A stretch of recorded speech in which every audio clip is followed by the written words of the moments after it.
So what's up बीकेस, कैसे हो तुम सब? After a very long time फिर से मैं वीडियो बना रहा हूँ एंड लाइव स्ट्रीम्स भी चालू कर दिया है क्योंकि अभी मैं अपने घर पे आ चुका हूँ और आपसे रेगुलर वीडियोस आने लगेंगे।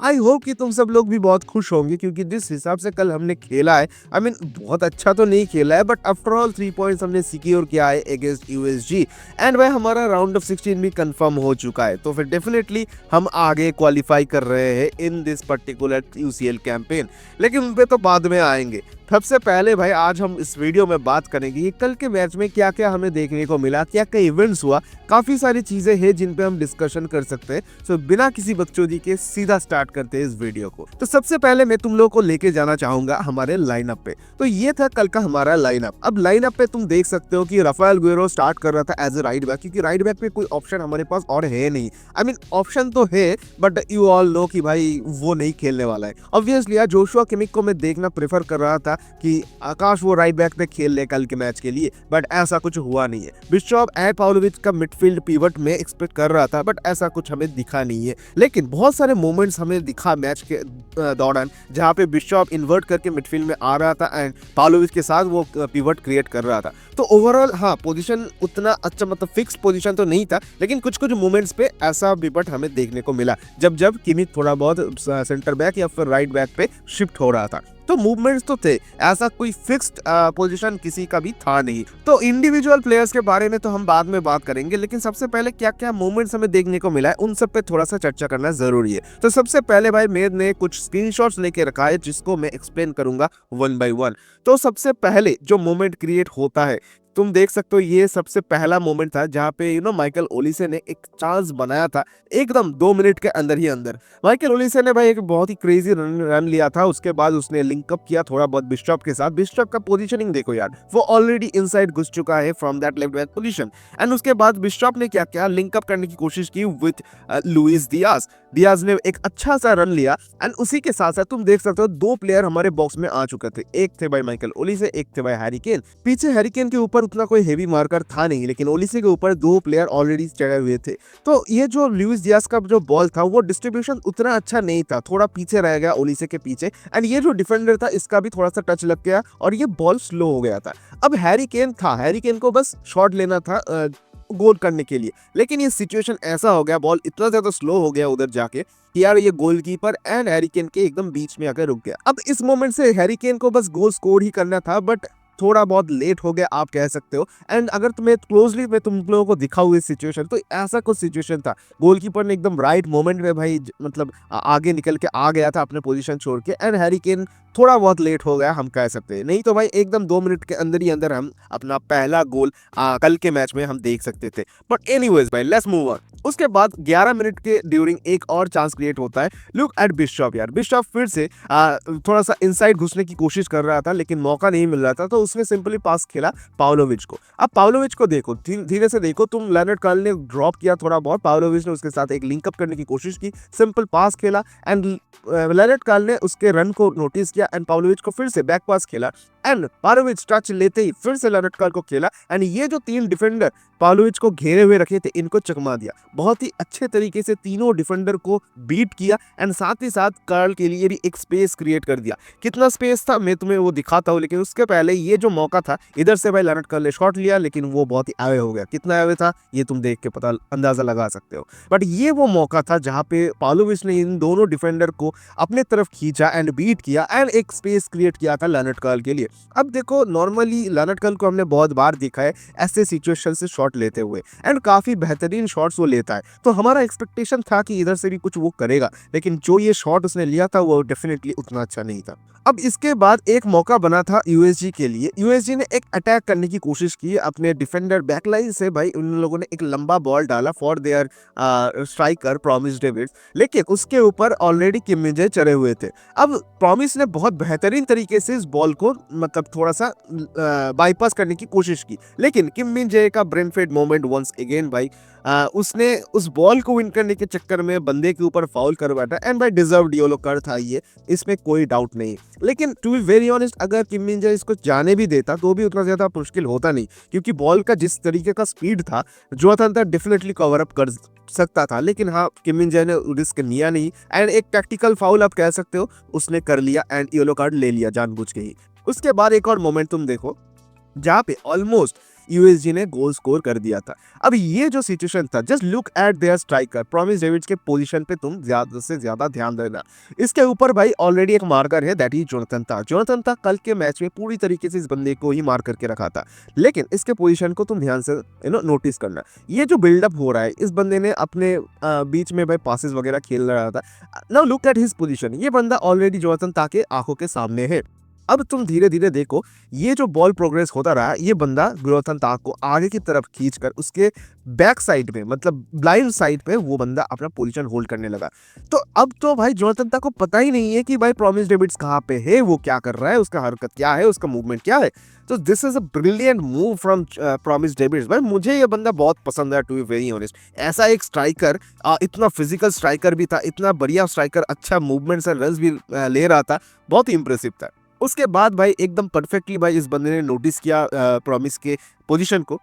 अब देखो, इस प्रॉमिस के ये जो मतलब पोजीशन हुआ था, इसके लिए सिर्फ और सिर्फ जोनाथन ताह जिम्मेदार नहीं था। अगर तुम देखोगे उनके सामने दो और प्लेयर है, गुएरेरो है, किमिक है, इन लोगों ने भी उतना ज्यादा मार्क नहीं किया या फिर उसको रोकने की कोशिश नहीं की। तो डेफिनेटली ये एक, आप कह सकते हो कि एक कंप्लीट फेलियर था हमारा डिफेंस का। डेफिनेटली अगर गोल स्कोर हो जाता तो शायद से हम बात करते इस टॉपिक पे, शायद से सारे फैंस भी बात करते इस टॉपिक पे, बट अभी गोल हुआ नहीं है तो हम उतना ज्यादा बात नहीं कर रहे। बट ये एक क्लियर अपॉर्चुनिटी था यूएसजी के लिए। तुम देख सकते हो इधर से भाई एकदम इस बंदे ने भाई लिया शॉट, एंड ये बहुत ही प्यारा क्रॉस था इस प्रॉमिस डेविड्स के लिए। उसने ऑलरेडी एक डिस्टेंस क्रिएट करके रखा था विद जोनाथन ताह, किमिक एंड गुएरेरो, जिनको इन तीनों में से किसी ने नोटिस नहीं किया कि प्रॉमिस इधर पे एकदम खाली है। उसके बाद जो मौका बनता है, इधर से एक हेडर, क्लियर 1v1 हेडर उसको मिलता है, एंड ब्रिलियंट सेव। भाई तुम देख सकते हो इनके प्लेयर ऑलरेडी सेलिब्रेट भी करने लगे थे, बट उसके बाद ये brilliant save from manual Noire, जो कि हमें इस मैच में बचा लिया। अगर इधर से गोल स्कोर हो जाता, कुछ भी हो सकता था भाई। मतलब जिस तरीके से कॉम्पैक्ट डिफेंस के साथ मतलब ये लोग डिफेंड कर रहे थे, और ज्यादा मतलब पार्क द ट्रेन चल रहा था, उसके बाद इस गोल के बाद तो पार्क द एरोप्लेन हो जाता। तो अच्छा हुआ कि ये गोल नहीं हुआ, लेकिन ये हमारे मतलब पूरा डिफेंसिव स्ट्रक्चर का एक फेलियर था, जो कि हमें क्लियरली देखना चाहिए, ऑब्जर्व करना चाहिए। इसके बाद से तुम कह सकते हो कि ऐसा कुछ इंडिविजुअल मिस्टेक या फिर कंप्लीट टीम मिस्टेक हमने देखा नहीं। ओवरऑल सब कुछ बढ़िया था, लेकिन ये एक मोमेंट था जहाँ पे आई थिंक हमारा वो वेकअप कॉल था हमारे डिफेंस के लिए। बट एनीवे, उसके बाद मूव ऑन करते, मैं तुम लोग अगर क्लोज लुक दिखाऊं तो ये था वो मैनुअल नोयर का सेव भाई। एट द एज ऑफ 40 भाई, ही इज अनबिलीवेबल भाई, अनबिलीवेबल। बट एनीवेज, उसके बाद भाई मौका बनता है, एक सिमिलर टाइप ऑफ चांस हमने क्रिएट किया था in the second half. Second half के स्टार्ट में ही काफी अटैकिंग फुटबॉल चल रहा था, एंड तुम देख सकते हो इधर से भाई जोनाथन ताह के पास बॉल है, and look at Harry Kane's position. Harry Kane का पोजीशन तुम देख सकते हो इनके defence line and midfield line के बीच में है। थोड़ा सा गैप क्रिएट हुआ था, इसको एक्सप्लॉइट कर रहा था वो बंदा। अब उसके बाद भाई जोशुआ किमिक के पास बॉल आता है। हैरी केन के रन को तुम अभी भी नोटिस करो, अभी भी पूरा रन नहीं लिया, लेकिन एक रन लेने की कोशिश कर रहा है। उसके बाद उसने एक बहुत ही बेहतरीन रन लिया दोनों डिफेंडर के बीच से, and look eight Joshua Kimmich, बहुत ही प्यारा एक क्रॉस उसने डाला था, एंड इससे बढ़िया क्रॉस हम एक्सपेक्ट नहीं कर सकते। मतलब this is what Kimmich does भाई, एंड यही स्पेशलिटी है उसके। उसने एक प्यारा सा क्रॉस डाला, आप इसको लॉन्ग बॉल भी बोल सकते हो, मतलब ये एक्चुअल क्रॉस तो है नहीं, बट जो भी है भाई, बहुत ही प्यारा एक लॉन्ग बॉल उसने डाला था फॉर हैरी केन। अगर हैरी केन ये कंट्रोल कर लेता या फिर फर्स्ट टाइम वो टच कर लेता तो शायद से एक और गोल हमें देखने को मिलता, but unfortunately Harry Kane reach नहीं कर पाया इस बॉल को। एंड तुम देख सकते हो ये एक गोलकीपर का भी मिस्टेक था, क्योंकि गोलकीपर अपने पोजीशन पे ही था। तो क्लियर एडवांटेज था हैरी केन के पास, हमारे पास, बट हमने उसका फायदा नहीं उठाया। तो ये था वो क्लोज मोमेंट, थोड़ा सा ही चूक किया, थोड़ा सा एक आधा इंच अगर पहले आता तो शायद से ये गोल हो जाता। बट एनीवेज उसके बाद एक और मोमेंट आता है जहाँ पे अराउंड 51 मिनट हमने एक और चांस बनाया था, जहाँ पे तुम देख सकते हो भाई ये जो लुइस दियाज है वाइड स्पेसेस से भाई अटैक कर रहा था एंड उसने कटबैक किया फॉर बिशॉप। बिशॉप ने बहुत ही प्यारा रन इनवियड रन उसने मारा था, जो हमारे right hand half spaces and left half spaces होते उनको एक्सप्लॉइट कर रहा था, स्पेशली लेफ्ट हाफ स्पेसेस को बिशॉप एक्सप्लॉइट कर रहा था एंड बहुत ही प्यारा प्यारा रन्स उसने कर ली थी। इधर भी एक मोमेंट जो क्रिएट हुआ था जहाँ पे बॉक्स के अंदर से उसने शॉट लिया था, बहुत ही प्यारा शॉट था बट अनफॉर्चुनेटली वो भी डिफ्लेक्ट हो गए। इधर से उसने शॉट लिया था एंड मैं अगर तुम्हें वो डिफ्लेक्शन दिखाऊं तो ये था वो डिफ्लेक्शन। अगर ये डिफ्लेक्शन नहीं होता तो शायद से ये बॉल टारगेट पे रहता, वी डोंट नो भाई क्या होता क्या नहीं, बट ये जो डिफ्लेक्शन था इसके वजह से हमें कॉर्नर मिला एंड कॉर्नर से ही आज का हमारा पहला गोल हमने कंसीड किया, बट आई मीन हमने स्कोर किया। तो ऑब्वियसली भाई ओलिसे का बहुत ही प्यारा कॉर्नर था, जो जिस टाइप का कॉर्नर हमने पहले भी देखा था फर्स्ट हाफ में, जहाँ पे हैरी केन मतलब वो हेडर नहीं विन कर पा रहा था, लेकिन इस बार हमने फिर से वो सिमिलर टाइप ऑफ सेटअप देखा एंड एकदम नियर पोस्ट पे हैरी केन मौजूद था, उसके ऊपर ही टारगेट था एंड उसको ही बॉल डाला गया। उसके बाद एकदम प्यारा हेडर के साथ हैरी केन ने फिनिश किया। उसके बाद 53 मिनट के अराउंड एक और चांस बनता है जहां से आज हमारा सेकंड गोल आता है, लेकिन ये था pure beautiful football of Vincent company. अब मैं ऐसा क्यों बोल रहा हूँ, जस्ट लुक एट दिस भाई, मतलब कितने ही पासेस में हमने पूरा गेम को पलट दिया। जस्ट लुक एट दिस भाई, जोनाथन ता ने एकदम अपने बैक लाइन से बॉल पास किया टू राफेल गुएरेरो एंड इसके बाद राफेल गुएरेरो ने लिंक अप करने की कोशिश की विद माइकल ओलिसे। दो पास खेला हमने, एक जोनाथन ता टू राफेल गुएरेरो, दूसरा पास था Rafale Guerrero to Michael Olise. अब माइकल ओलिसे ने थोड़ा बहुत बॉल को लेकर ड्रिबल किया, इन तीनों डिफेंडर को खींचा अपनी तरफ, सिंपल पास खेला टू लुइस दियाज जो कि बैक स्पेसेस में है। लुइस दियाज ने फिर से एक वन टच लेकर भाई ओलिसे के लिए भाई फिर से बॉल डाल दिया and now look at Olise भाई, ओलिसे के पास दो ऑप्शंस आ चुके हैं भाई। इधर एक ऑप्शन फार साइड में है जो कि है हैरी केन, दूसरा एक ऑप्शन नियर साइड में है जो कि है लैरेट कर्ल। उसने सिंपली भाई फार ऑप्शन को चूज किया, हैरी केन को बॉल डाला एंड इधर से अगर शॉट ले लेता हैरी केन तो भी गोल होता, बट उसने शॉट नहीं लिया, उसने थोड़ा बहुत उस बॉल को लेकर ड्रिबल करने की कोशिश की एंड अल्टीमेटली गोलकीपर ने उसके ऊपर फाउल कर दिया। और इसी के साथ हमें मिलता है इस मैच का पहला फाउल और पहला पेनल्टी एंड सो नॉट पहला फाउल, पहला पेनल्टी मिलता है हैरी केन को एंड ये डिजर्व्ड पेनल्टी था टू बी वेरी ऑनेस्ट। उसके बाद भाई हैरी केन इन पेनल्टी स्पॉट भाई कोई मतलब ब्लाइंडर है भाई, मतलब वो तो गोल स्कोर करेगा ही करेगा, एकदम राइट साइड पे तुम कह सकते हो कि भाई फिनिश किया था। उसके बाद एक मौका जो इस मैच को बदल सकता था, वो किम मिन जे का रेड कार्ड। आई मीन तुम अगर इस सिचुएशन को देखो, ये है कि मिन जाए उसके एक प्लेयर के ऊपर मतलब चढ़े हुए हैं, काफी ज्यादा हेवीली चढ़े हुए हैं। अब इधर से इस बंदे के पास बॉल है, इसने भाई किया फ्लिक। क्या होता है भाई, इधर से थोड़ा सा एक नॉक लगता है, थोड़ा सा पुश करता है, हाथ को लेकर थोड़ा सा पुश करता है किम मिन जाए, जिसकी वजह से ये बंदा गिर जाता है एंड ये एक फाउल दिया जाता है।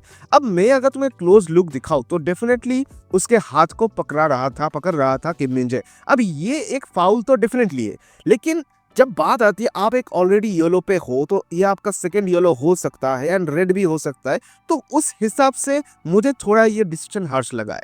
आई मीन ठीक है, अगर ये आपका पहला मतलब कोई भी येलो नहीं होता, पहला येलो देना होता तो ठीक है आप दे सकते थे, लेकिन फॉर सेकेंड येलो ये डिसीजन मुझे थोड़ा सा हार्श लगा है भाई, क्योंकि सेकेंड जो येलो होता है वो सिर्फ और सिर्फ स्ट्रिक्ट फाउल्स के लिए ही दिए जाते हैं, ना कि इतना लूज एंड सॉफ्ट फाउल्स के लिए दिए जाते हैं। तो मुझे थोड़ा सा अनलकी लगा है किम मिन जाए फॉर दिस फाउल, मतलब उतना ज़्यादा सीरियस था नहीं, इस मामले को मतलब अवॉइड कर सकता था, मतलब सिर्फ और सिर्फ फाउल दिया जा सकता था, येलो की कोई ज़रूरत थी नहीं to be very honest, but it is what it is भाई।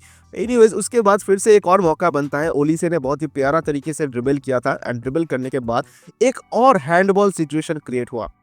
अब इधर से बहुत ही कंट्रोवर्शियल टेक हो सकता है, आई नो कुछ फैंस बोलेंगे कि यार ये डिजर्व्ड पेनल्टी है, लेकिन मेरा ओपिनियन थोड़ा सा डिफरेंट था, क्योंकि अगर मैं क्लोजली मैं तुम लोगों को दिखाऊं तो भाई ये तुम देख सकते हो कि हाथ अपने बॉडी के तरफ आ रहा था, मतलब ऊपर था, ऊपर की तरफ से नीचे की तरफ आ रहा था।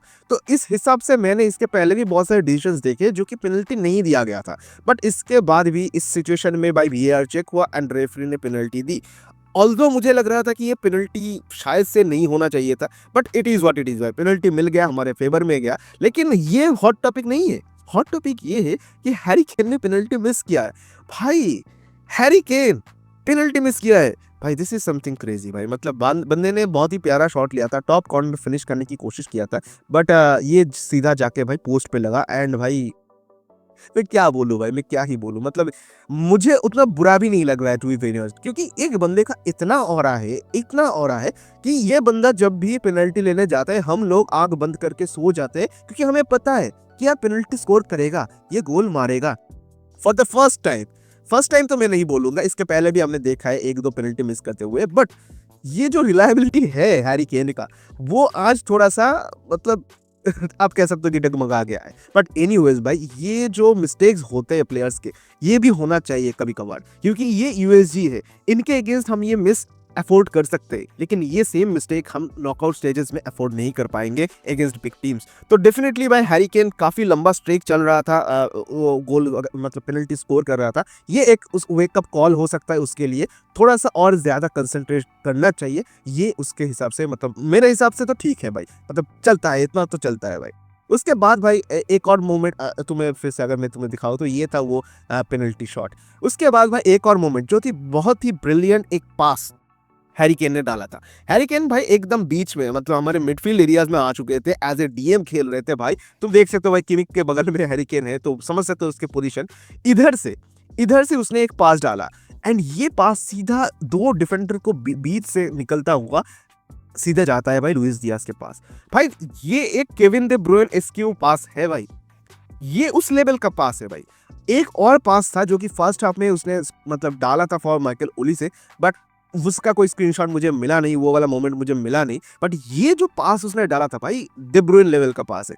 तो ऑब्वियसली भाई क्रेजी पास था, एक पास में पूरा डिफेंस ओपन कर दिया यूएसजी का। उसके बाद ये जो मोमेंट था भाई, इधर से एक और गोल हमें स्कोर करना चाहिए था। तुम देख सकते हो लुइस डियाज जिस तरीके से बॉल को लेकर भाई मूव कर रहा है, उसके बाद इस तरफ से माइकल ओली से भी अच्छा पोजीशन मेंटेन कर रहा था, लेकिन लास्ट मोमेंट पे डियाज ने भाई सिंपल पास खेला टू माइकल ओली से। लेकिन माइकल ओली से इस सिचुएशन से आई मीन हाउ, अगर ये सेम चीज लेरॉय साने करता तो ठीक है, इट वॉज वेरी नॉर्मल। ये सेम चीज अगर किंग्सली कोमान करता तो वो भी मेरे लिए नॉर्मल था, अगर ये सेम चीज लुइस डियाज भी कर लेता तो भी मेरे लिए नॉर्मल था, बट हाउ माइकल ओली से पुट स्कोर फ्रॉम दिस भाई, मतलब मेरे दिमाग से मतलब ये थॉट अभी भी नहीं जा रहा है, बट ठीक है यार, होता रहता है, मिस्टेक सब करते रहते हैं। तो इधर से गोल उसने स्कोर नहीं किया, एक ट्रिब्यूट दिया टू किंग्सली कोमान, एंड भाई सीधा छक्का मार के उड़ा दिया भाई। ये 6 नहीं भाई, ये 12 रन थे to be very honest. But anyways, ये जो सिचुएशन था दूसरे एंगल से तुम देख सकते हो कितना आसान था, सिंपल टैप इन एंड मतलब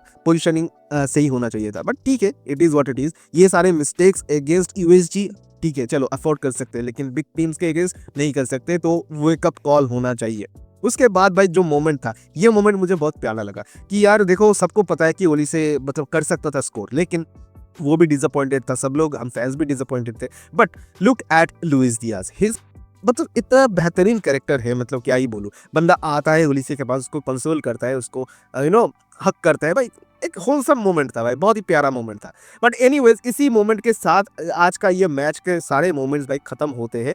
एंड भाई ओवरऑल अगर इस मैच के बारे में मैं बात करूं तो भाई ये गेम बहुत अच्छा तो नहीं था हमारे लिए। हाँ, कुछ चांसेस बने थे जिसको हमने मिस किया है, कुछ चांसेस हमने नहीं बना पाया था, मतलब वो जो फ्लूइड फुटबॉल हम देखते हैं रेगुलर बेसिस पे, वो बहुत ही कम देखने को मिला है। एक दो चांसेस हमने बनाया था फ्रॉम ओपन चांसेस, जो कि यूजुअली हम बहुत सारे बनाते हैं। तो हाँ, तुम कह सकते हो कि ये हमारा बेस्ट गेम नहीं है, लेकिन at the end 3 point is what actually matters भाई। अभी अगर मैं तुम लोगों को हमारा चैंपियंस लीग का टेबल दिखाता हूं, तो ये है अपना टेबल का सिचुएशन, एंड बायर्न ऑलरेडी भाई सेकंड स्पॉट पे फिनिश कर रहा है। एंड अगर हम लास्ट मैच जीत भी जाते हैं तो भी हम सेकंड पे ही फिनिश करेंगे, क्योंकि फर्स्ट पे हम नहीं कर सकते। फर्स्ट पे कर सकते हैं अगर आर्सेनल पॉइंट ड्रॉप करता है तो, बट वो भी जीडी के ऊपर डिपेंड करेगा, तो उतना कोई मतलब हेडेक नहीं है। लास्ट मैच है, उसको बस जीतो एंड भाई काम खत्म करो, यही होना चाहिए हमारा मेन फोकस। अब थोड़ा बहुत एडवांटेज मिलेगा अगर हम सेकंड फिनिश करते हैं तो, क्योंकि फर्स्ट जो टीम होते हैं आर्सेनल एंड बायर्न म्यूनिख, ये जो दो टीम है, इनको थोड़ा सा एडवांटेज मिलेगा, क्योंकि इनका जो नॉकआउट फेज का गेम्स होंगे, उनके सेकंड लेग अपने होम पे हम खेल सकते हैं, तो ये एडवांटेज हमें लेना है भाई। तो राउंड ऑफ 16 तो कंफर्म्ड है, नेक्स्ट मैच डे पे भी जीत के भाई मतलब पूरी तरीके से कंफर्म करो, एंड सेकंड स्पॉट कंफर्म करो, यही मैं चाहता हूँ। बाकी इस मैच का अगर मैं तुम लोगों को थोड़ा बहुत स्टैट्स दिखा दूं तो तुम लोगों को अंदाजा आएगा कि यार कितना वेस्टफुल थे कल के मैच में हम। ये तुम अगर देख सकते हो भाई, पूरा 3.14 का XG हमने क्रिएट किया था, जो कि काफी सही है। एवरेज हमारा XG 4 या फिर 3 इसके अराउंड ही रहता है, तो उस हिसाब से हमने चांसेस बनाए थे। दूसरी तरफ तुम देख सकते हो टोटल हमने 14 शॉट्स लिए थे, लेकिन शॉट्स ऑन टारगेट थे सिर्फ और सिर्फ 4। 5 big chances we have created, जिनमें से 2 हमने गोल स्कोर किए and 3 big chances we have missed. ये एक मेजर प्रॉब्लम है, मतलब 3 बिग चांसेस मिस करना एंड 5 ही बिग चांसेस क्रिएट करना, ये थोड़ा सा कम है। तो ये और भी बेटर होना चाहिए मेरे हिसाब से। बाकी यार it is what it is भाई, जब सब कुछ बढ़िया चल रहा है, कोई परेशानी नहीं। कल हम लोग मस्ती मजाक में ये भी बोल रहे थे कि हमने सेट पीस से गोल स्कोर किया है पहला गोल, तो we can finally call ourselves as corner FC। But काफ़ी सारे सेट पीस गोल हमने इस सीजन स्कोर किया है, हमने पेनल्टी से भी काफ़ी सारे गोल स्कोर किए हैं, तो ओपन चांस से अगर एक गोल मिलता तो मुझे थोड़ा सा अच्छा फील होता। But it is what it is भाई, चांसेस हमने बनाए थे बट गोल नहीं आया। सो कोई बात नहीं भाई, 3 पॉइंट मिल गया है, अल्टीमेटली यही जो चाहिए था, मेन चीज वो हमें मिल चुका है। बाकी तुम लोगों का क्या ओपिनियन है इस मैच के ऊपर, please share your thoughts in the comment sections. लेकिन last but not the list, मैं तुम लोगों को थोड़ा सा एक प्लेयर के बारे में भाई बात करना चाहूंगा। And who is this player भाई, कोई गेस कर सकता है कि कौन है वो प्लेयर? भाई दैट इज भाई अलेक्जेंडर पाव्लोविच। भाई what a brilliant performance by this guy, मतलब इस बंदे ने टोटल 150 पासेस कंप्लीट किए हैं कल के मैच में, टोटली डोमिनेट किया है मिडफील्ड को। उसके साथ साथ सबसे ज्यादा एक्यूरेट पासर भी है एंड बहुत ही बेहतरीन पर पूरा 90 मिनट खेला है। तुम अगर इसके बाकी के स्टैट्स वगैरह में अगर तुमने दिखाओ तो चांस टोटल 1 चांस उसने क्रिएट किया था, डिफेंसिव कंट्रीब्यूशन 2 थे उसके। तुम उसके passes into final third, look at this numbers भाई, 26 passes into final third he has played भाई, फ्रिकिंग क्रेजी भाई। ये स्टैट्स तो किमिक के होते हैं भाई, तो क्रेजी है भाई। एक्यूरेट लॉन्ग बॉल्स भी काफी बेहतरीन किया है उसने। डिफेंसिवली देखूं तो ग्राउंड डुएल्स हाँ और भी ज्यादा विन कर सकता था, थोड़ा सा आप कह सकते हो कि फिजिकलिटी का इशू चल रहा था। बाकी थोड़ा बहुत डिफेंसिवली अगर वो बेटर हो जाता है तो भाई बट मतलब सब कुछ कंप्लीट हो जाएगा। But attacking wise he was too good भाई। बाकी बिशॉप का गेम मुझे बहुत टॉप लगा है कल के मैच में, पूरा 90 मिनट खेला है, टोटल 3 शॉट भी लिया है। एंड तुम देख सकते हो ये जो बॉक्स के अंदर उसके जो पोजीशनिंग है, ये क्लियरली बता देता है कि उसका जो इन्वर्ट करके बॉक्स में घुसने का जो ताकत है वो कितना इंप्रेसिव है। देखो जो हम मतलब अल्फोंसो डेविस के साथ देखते हैं, अल्फोंसो डेविस थोड़ा वाइड जाने का प्रेफर करते हैं, वो ड्रिबल कर सकता है वन वो वाइड खींचता है पिच को। लेकिन बिशॉप का बात थोड़ा डिफरेंट है, उसका प्रोफाइल थोड़ा डिफरेंट है। वो 1v1 टच लेकर एक बिल्डअप फेज में जाता है एंड उसको सपोर्ट चाहिए। तो बेसिकली वो सपोर्ट अगर नहीं मिल रहा है तो फिर बिशॉप भी उतना अच्छा नहीं कर पाएगा। कल के मैच में मिला है सपोर्ट, पर और भी बेटर कर सकता था। तो ओवरऑल मुझे पर्सनली बिशॉप का गेम बहुत टॉप लगा है, मुझे कोई मतलब शिकायत नहीं है, क्योंकि मैं थोड़ा सा डर रहा था क्योंकि लास्ट जो गेम गया था RB लाइजिप के अगेंस्ट, वो गेम उसके लिए अच्छा नहीं गया था। तो ओवरऑल वो गेम मतलब ये गेम तो बहुत ही बेहतरीन था। तुम देख सकते हो 2 ब्लॉक उसने किया है, passes into final third is 7 भाई। एक लेफ्ट बैक मतलब फुल बैक होकर भाई इतने सारे पासेस डालना फाइनल थर्ड में, दिस इज समथिंग क्रेजी भाई, ठीक है ना। तो उस हिसाब से भाई काफी बेहतरीन है, और भी better crosses and long balls वो डाल सकता था। ये सारे चीजें थोड़ा सा बेटर करना है, डुएल्स वगैरह और भी बेटर तरीके से विन करना है, यही बस डिफेंसिव ड्यूटीज और थोड़ा सा बेटर कर सकता है। लारट कार्ल के बारे में थोड़ी सी बात होनी चाहिए, क्योंकि कार्ल का गेम उतना ज्यादा इंप्रेसिव नहीं रहा है लास्ट 2 गेम से। देखो लास्ट गेम पे भी उसने गोल स्कोर किया था, लेकिन गोल स्कोर करना ही मतलब एंड ऑफ द वर्ल्ड नहीं होता है। और भी बहुत सारी चीज़ें हैं, जैसे कि तुम देख सकते हो मतलब फर्स्ट के जो गेम्स थे उनमें जिस तरीके का ड्रिबलिंग वगैरह देख रहे थे, जो ट्विस्ट एंड टर्न्स हम देख रहे थे, पासिंग एक्यूरेसी हम देख रहे थे, करंटली वो थोड़ा सा वीक लग रहा है, उतना ज़्यादा इंप्रेसिव परफॉर्मेंस लग नहीं रहा है। तो उस हिसाब से उतना अच्छा गेम तो गया नहीं है बंदे का, मतलब और भी बेटर होना चाहिए। तुम देख सकते हो सक्सेसफुल ट्रिबल्स एक भी नहीं है, passes into final third only 4, तो और भी बेटर हो सकता है ये चीज़ें। बट ठीक है यार, ये होता रहता है, अब मतलब बच्चा है अभी भी। एंड हम एक चीज़ तो क्लियरली देख रहे थे कल के मैच में कि वो थोड़ा सा फिजिकली डोमिनेट हो रहा है, मतलब जो भी ओपोनेंट के प्लेयर्स हैं सब तो भाई एक एक दानव थे, तो बंदा वैसे भी शॉर्ट हाइटेड है, उसका फिजिकलिटी उतना अच्छा नहीं है, तो ये तो भाई मतलब नॉर्मल सी बात है। बाकी जोनाथन ता का गेम मुझे बहुत टॉप लगा है, रॉक सॉलिड था। एक मिस्टेक जो कि मैंने एक्सप्लेन किया थोड़ी देर पहले, उसके अलावा मुझे और कोई मिस्टेक देखा नहीं। मैनुअल नोयर के बारे में मैं क्या ही बोलूँ, वो इंपॉर्टेंट और क्रूशियल सेव अगर नोयर ना देता तो शायद से मैच का रूप बदल सकता था। तो this was the whole scenario. बाकी लुइस डियाज का भी गेम बहुत टॉप तो नहीं था, हाँ वो बंदा थोड़ा सा हरकत कर रहा था, लेकिन बॉक्स के अंदर कुछ ज्यादा कुछ क्रिएटिविटी वो कर नहीं पाया। मतलब वो फाइनल थर्ड में जाकर हगना हमारा अभी भी है भाई, वो अभी भी परमानेंट है। दूसरी तरफ से भाई ओलिसे का गेम मुझे बहुत टॉप लगा है, सबसे ज्यादा ड्रिबल्स भी बंदे ने किया है and we have seen him, मतलब पूरा राइट फ्लैंक खा रहा था, लिटरली परेशान कर रहा था इनके डिफेंडर्स को। तो ओलिसे का गेम तो मुझे बहुत टॉप लगा है, लेकिन वो जो येलो कार्ड मिल गया उसको, यार ये नहीं मिलना चाहिए था। मतलब थोड़ा सा काम डाउन होना चाहिए, थोड़ा सा कंट्रोल करना चाहिए खुद को। बाकी यार हैरी केन का गेम तो टॉप गया ही है, बहुत ही बेहतरीन पासेस उसने निकाला है। मतलब वो जब भी आता है नीचे खेलने, एज ए डीएम आ जाता है, एज ए सेंटर बैक आ जाता है एंड उधर से जो लॉन्ग पासेस वो डिलीवरी करते हैं भाई, अमेजिंग क्रेजी पासेस होते हैं। बाकी किमिक एंड गुएरेरो दोनों ने ही अच्छा खेला है, इसको लेकर मैं क्या ही बात करूं। किमिक का भी बहुत अच्छा गेम गया है, बहुत ही अच्छे लॉन्ग बॉल्स वगैरह प्रोवाइड किया है। अगर मैं तुम लोगों को दिखाऊं एक और चीज, passes into final third 23, Joshua Kimmich ने 23 पासेस डाला है इनटू फाइनल थर्ड एंड पाउलोविच का मैं अगर तुम्हें दिखाऊं तो पाउलोविच ने भी 26 पासेस डाला है इनटू फाइनल थर्ड। तो तुम समझ सकते हो कि अटैकिंग वाइज इन दोनों ने कल लिटरली कत्ल किया है भाई, कत्ल किया है। तो भाई अमेजिंग स्टैट्स है and it is what it is भाई। मतलब मुझे तो पर्सनली बहुत टॉप लगा है बिशॉप का गेम। बाकी तुम लोग बताओ यार, तुम लोगों का क्या ओपिनियंस है on this game and individual performance के ऊपर भी तुम लोगों का क्या ओपिनियन है, please share your thoughts in the comment sections. बाकी यार मिलते हैं दूसरे किसी लाइव स्ट्रीम पे, तब तक के लिए टाटा बाय बाय एंड मियां साल मियां।